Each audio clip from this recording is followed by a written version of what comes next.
देखिए ये एग्जांपल क्या कह रहा है कि आपको कोई फंक्शन दे रखा है f which is defined from the domain containing element 1 to 3 to the codomain containing the element a b c b11 and on to function। ये 11 and on to function है given by f1 equal to a, f2 equal to b, f3 equal to c।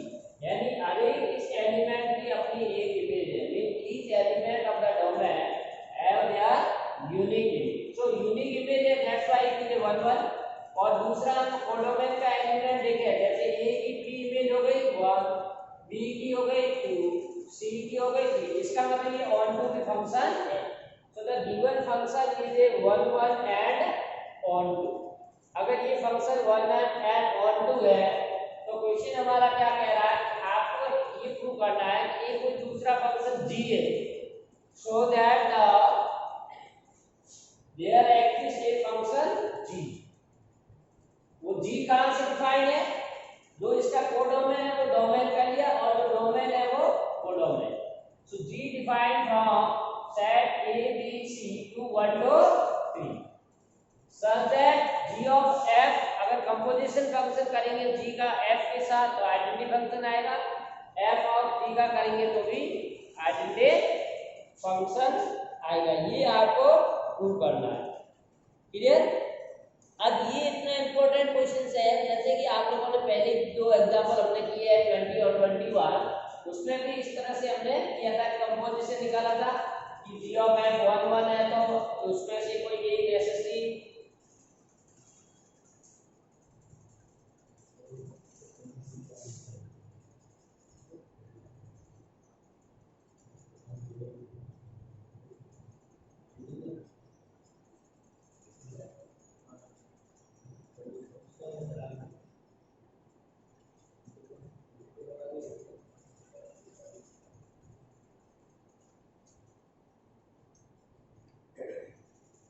so acting a function c g such that from abc to 1 to 3। तो इसका हम लोग function g को define करेंगे और find करेंगे कि इनका कंपोजिशन एक आइडेंटिटी फंक्शन है। ठीक है ना? तो देखिए इसमें लिखिए वापस वी डिफाइन ए g। अब सॉल्यूशन में आप क्या लिखोगे? कंसीडर, क्योंकि ये कह रहा है आपको शो दैट करना, show that there exist a function. आपको ये फंक्शन एग्जिस्ट करना है a b c to 1 to 3। ठीक है ना? अब इस फंक्शन को भी हम 1 1 एंड 1 2 डिफाइन करेंगे, तभी जाकर के ये करेगा फंक्शन such that and। अब इसका कन्वर्स करेंगे, जैसे हमको ये f1a, तो अब हमारा क्या है, a का प्री इमेज 1 है तो यहाँ पर डोमेन क्या आ गया, a आ गया। तो a का किससे रिलेशन है? 1 से। तो इसको उल्टा करके लिख देंगे defined as g of a equal to 1, g of b equal to 2 and g of c equal to 3। यानी ये जैसे हमने यहाँ पहले क्या a की प्री इमेज 1, यानी a का रिलेशन किससे 1 से, तो हमने लिख दिया ga1। b की प्री इमेज 2 है तो हमने कह दिया b किससे जुड़ा हुआ है? 2 से। c की प्री इमेज 3, सो gc3। ये हमारा दूसरा फंक्शन c है, राइट? अब इसमें क्या होगा, अब हम इनका कंपोजिशन निकालते हैं जैसे हमने निकाला। अब ये कह रहा आपको ये प्रूव करना, आइडेंटिटी फंक्शन आना चाहिए। फंक्शन हमारे डोमेन डिफाइंड हो गए, ये f और ये g, राइट? तो इसको हम डिफाइन करेंगे, कैसे करेंगे? g of f। अब g of f डिफाइन क्या करेंगे, जो f का डोमेन होगा वही g of f का, तो ये यहां से होगा। ठीक है ना? तो इसका मैं g of f1 ले लेता हूं, so that is g f1।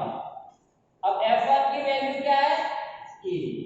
f1 की जगह a रख दिया। अब ga की जगह 1। इसका मतलब क्या, 1 का 1 के साथ हो गया। इसी तरह से बाकी का निकालेंगे हम g of f2, तो g f2 की वैल्यू रखेंगे b, तो ये gb हो जाएगा और gb की वैल्यू क्या है? तो वापस ये भी 2 का रिलेशन विद 2 आ गया।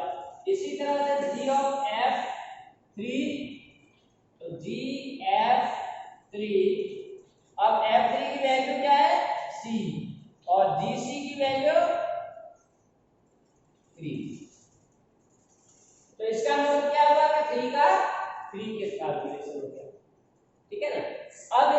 देखिए हमने क्या प्रूव कर दिया कि 1 का 1 के साथ, 2 का 2 के साथ, 3 का 3 के साथ। तो ये आइडेंटिटी फंक्शन हुआ। आइडेंटिटी फंक्शन ये डेफिनेशन है, each element have their own relation. So we can say that this function g of f, which gives you g of f, gives you identity function x, where x domain of this function, which is equal to 3, right? अब इसी तरह से आपको दूसरे वाला part करना f of g। ये g of f कर दिया आपने, इसी तरह आप f of g कर लीजिए। f of g में पहला डोमेन क्या है, g का वो लेंगे, डोमेन फॉर g a, तो यहाँ a रखेंगे, f of g a। अब g a की वैल्यू रखोगे आप f1 दैट इज a, यानी a का a के साथ रिलेशन हो गया। इसी तरह से f of g b रखोगे, so f of g b, b की वैल्यू f of 2 हो जाएगा, f2 की वैल्यू अगेन b। इसी तरह से f of g c रखोगे, f of gc, और gc की वैल्यू 3 है तो f3, और f3 की वैल्यू c। तो यहाँ पर भी हम क्या देख रहे हैं, a का रिलेशन a के साथ हो गया, b का रिलेशन b के साथ, और c का रिलेशन c के साथ। It means we can say this function is also identity function. F of g equal to identity function, where y comes domain of this. तो इस एग्जांपल में आपको प्रूव क्या करना था कि किसी भी फंक्शन का हम दूसरे फंक्शन के साथ कंपोजिशन निकालते हैं तो वो आइडेंटिटी फंक्शन होगा। आइडेंटिटी फंक्शन क्यों है, क्योंकि जो हमारा यहाँ पर फंक्शन f है वो क्या है, 1 1 and on 2। The given function f is a 1 1 and on 2, that's why we get their f of g। तो ये बहुत इंपॉर्टेंट क्वेश्चन हमने डिस्कस किया है। The interesting fact in this result mentioned in the above example is true for any arbitrary 1 1 and on 2 function। तो यहाँ तो हमने ये पार्टिकुलर एक एग्जांपल लिया था, इस एग्जांपल में हमने प्रूव किया था कि अगर फंक्शन 1 1 and on 2 है तो उसके कॉरस्पॉन्डिंग एक दूसरा फंक्शन एग्जिस्ट करेगा, और वो अगर इस तरह से करता है कि g of f gives you identity function and f of g gives you identity function। तो ये तो एक पार्टिकुलर एग्जांपल है। In general you can see that for any function f defined from, जैसे हमने कोई दूसरा फंक्शन ले लिया f defined from x to y and f is 1 1 and on 2। अगर हमारा फंक्शन f है वो 1 1 and on 2 है, right?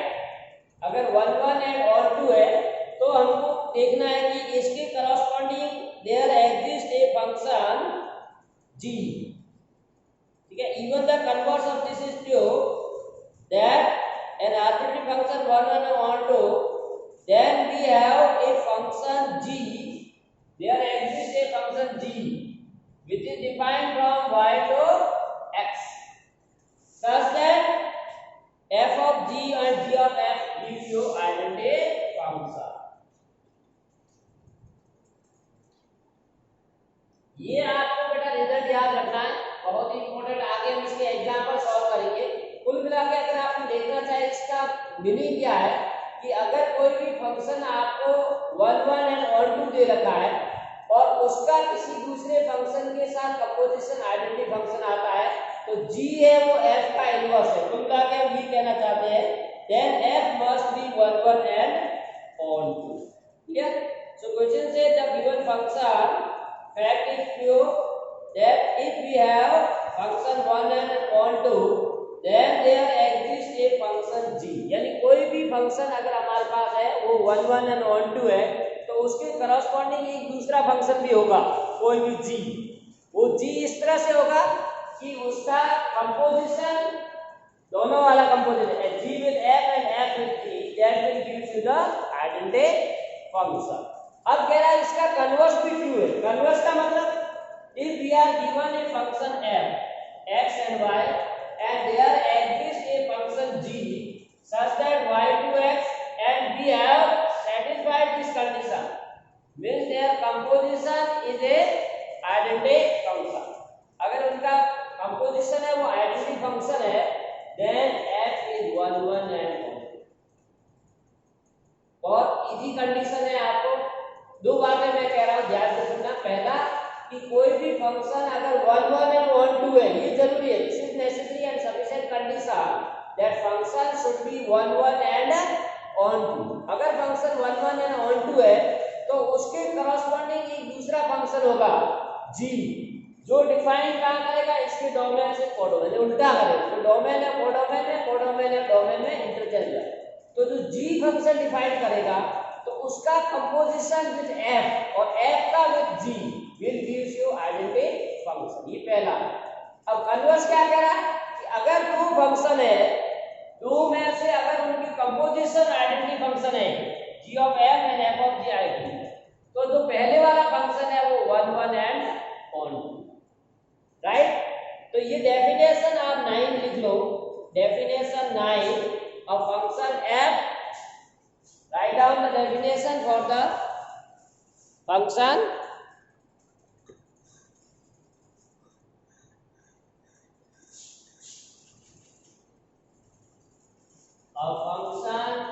f defined from x to y is one one and on to or is defined to be invertible।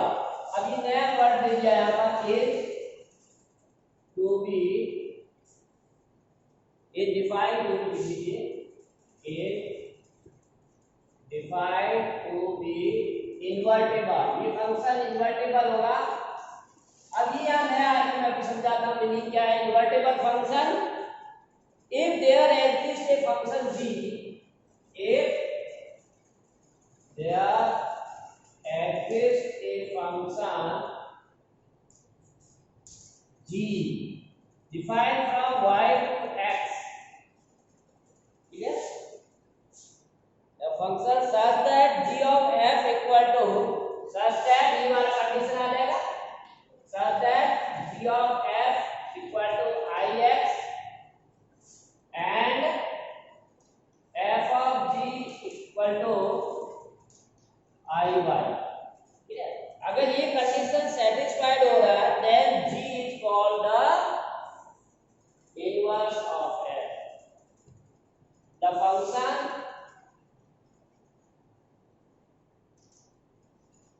g is called the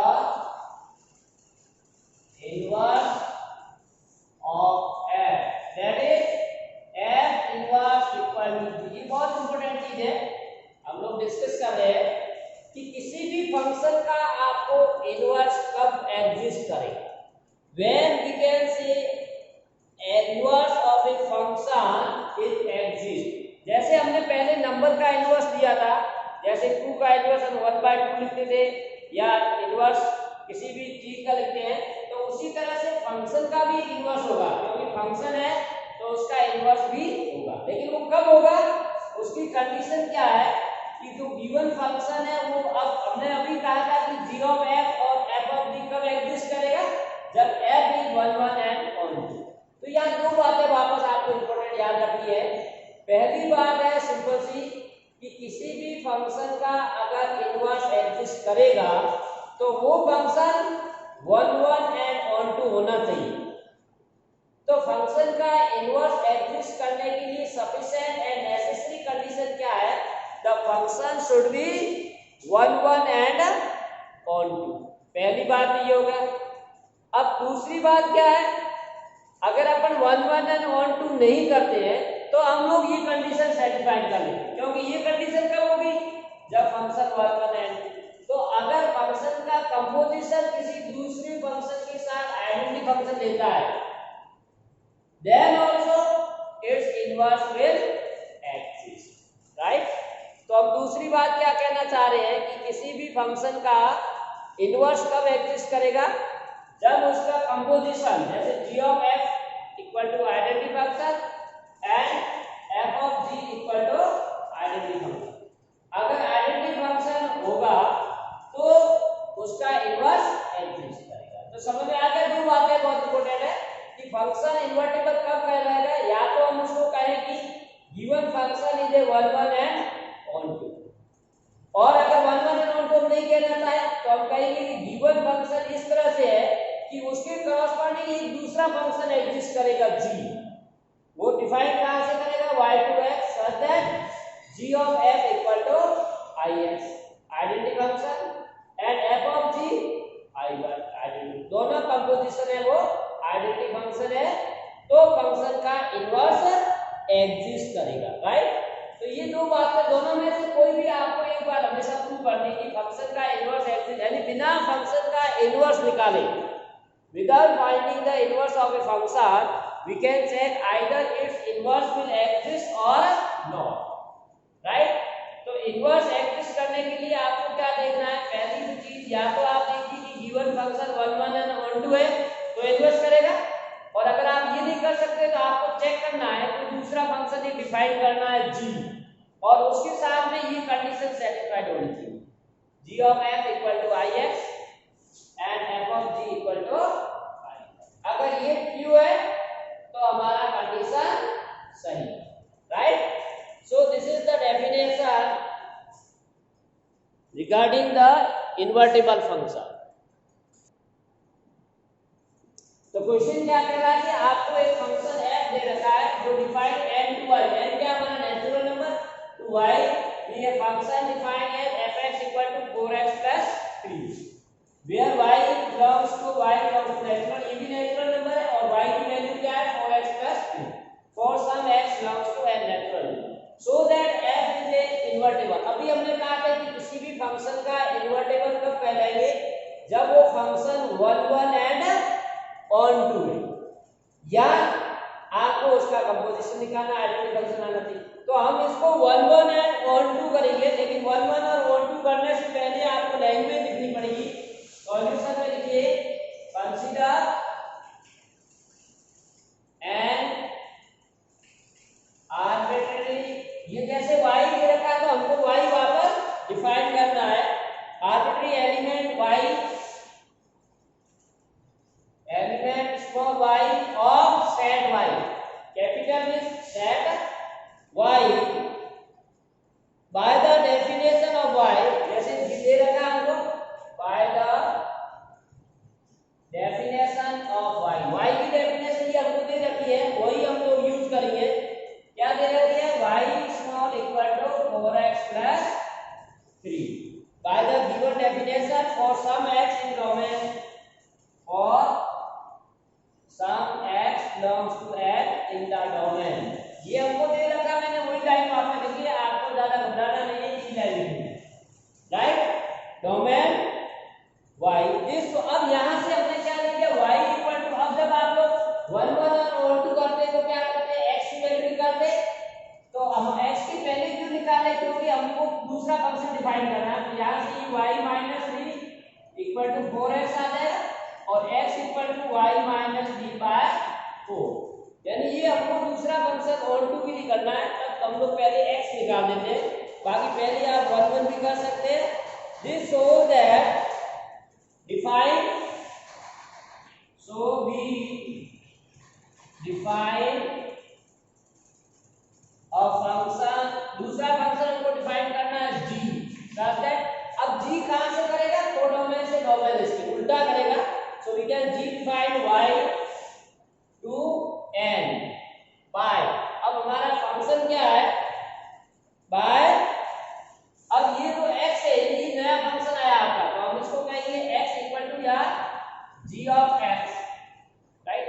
और you may write also this as a x equal to, अब variable आप x भी ले सकते हो और y भी ले सकते हो, अगर y लोगे तो y - 3/4 लिखोगे, x लोगे x - 3/4, लेकिन हम y इसलिए ले रहे हैं क्योंकि इसका डोमेन y में, अगर डोमेन x में आप x भी ले सकते हो, वेरिएबल डमी है, you can take anyone but function is important. तो अब हमारा दूसरा फंक्शन क्या आ गया, gy इक्वल टू y - 3/4।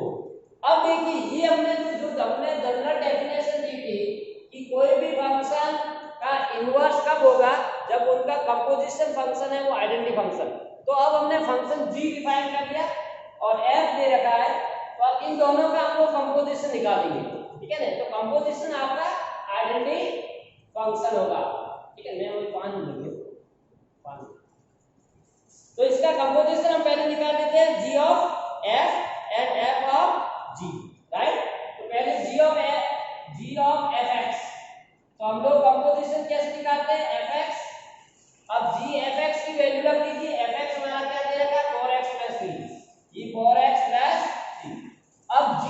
अब इसको हम वेरिएबल कन्वर्ट करेंगे, g ऑफ x, इसकी जगह क्या y आ रहा है, तो ये फंक्शन यहाँ पर रखेंगे y - 3, तो y की जगह ये आ रहा है, तो क्या आ जाएगा 4x + 3 - 3/4। अब इसको सॉल्व करो, 4x, तो x आ गया, इसका मतलब आइडेंटिटी फंक्शन हो गया x का x के साथ।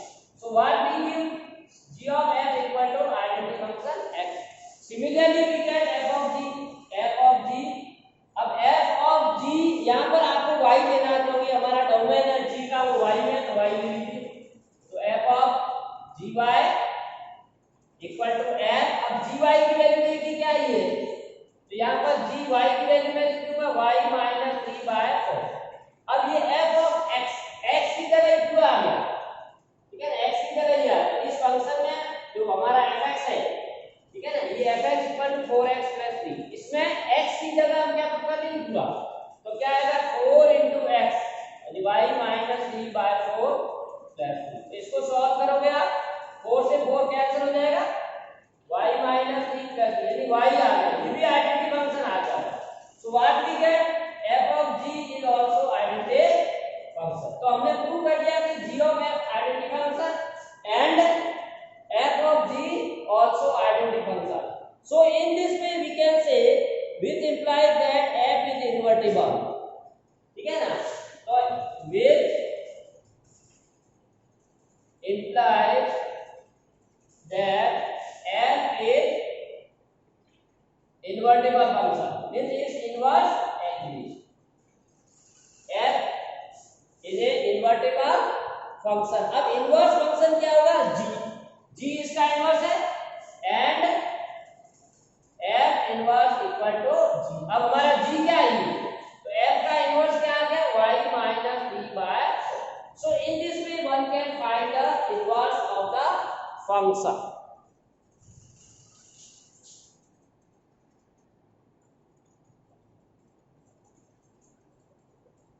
So this is all about today's class. Thanks for watching. Have a nice day. To be continued with us.